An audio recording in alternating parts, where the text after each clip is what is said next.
ভালো তো অনেকেই বাসে, কিন্তু কেউ কেউ দায়িত্ব নিয়ে ভালোবাসে, আর সেখানেই ভালোবাসাটা সবচেয়ে বিশেষ হয়ে ওঠে।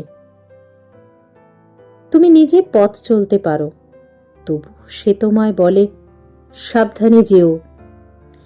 প্রতিদিন সকালে ঘুম ভাঙার পর মোবাইল খুলে দেখো গুড মর্নিং লিখে শুভেচ্ছা পাঠিয়েছে।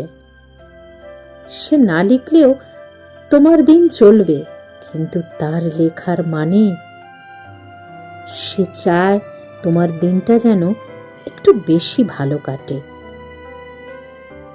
তুমি অসুস্থ হলে সে বলে ডাক্তার দেখাও। তুমি ডাক্তার দেখাবেই, তবু তার বলা চাই, কারণ সেটা বলা মানে সে তোমাকে হারানোর ভয় পায়। ওষুধ খেতে তুমি নিজেই মনে রাখো, তবু সে সময় দেখে জিজ্ঞাসা করে ওষুধটা খেয়েছো তো? তুমি কোথাও ঘুরতে যাও, তুমি জানো পৌঁছে তাকে কল করবে, তবু সে আগেই বলে পৌঁছলে ফোন করে দিও। সবশেষে দেখবে তুমি ফোন করার আগেই সে নিজেই কল করে জিজ্ঞাসা করবে পৌঁছলে কিনা। তুমি বিরিয়ানি ভালোবাসো, সে হয়তো বিরিয়ানি পছন্দ করে না, তবু রেস্টুরেন্টে গিয়ে তোমার পছন্দের বিরিয়ানিটাই অর্ডার করে দেয়।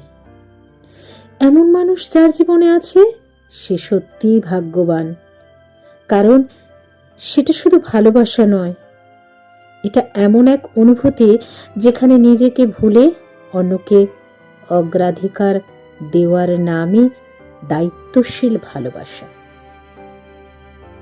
কিন্তু এতটা দায়িত্ব নিয়ে ভালোবাসার পরও যখন অপর দিকের মানুষটার সামান্য ভালোবাসাও ফিরিয়ে দেয় না, তখন বোঝা যায় পৃথিবীর সবচেয়ে অভাগা সে নয়, বরং যে এমন ভালোবাসা পেয়েও সেটা বুঝতে বা সম্মান দিতে পারেনি।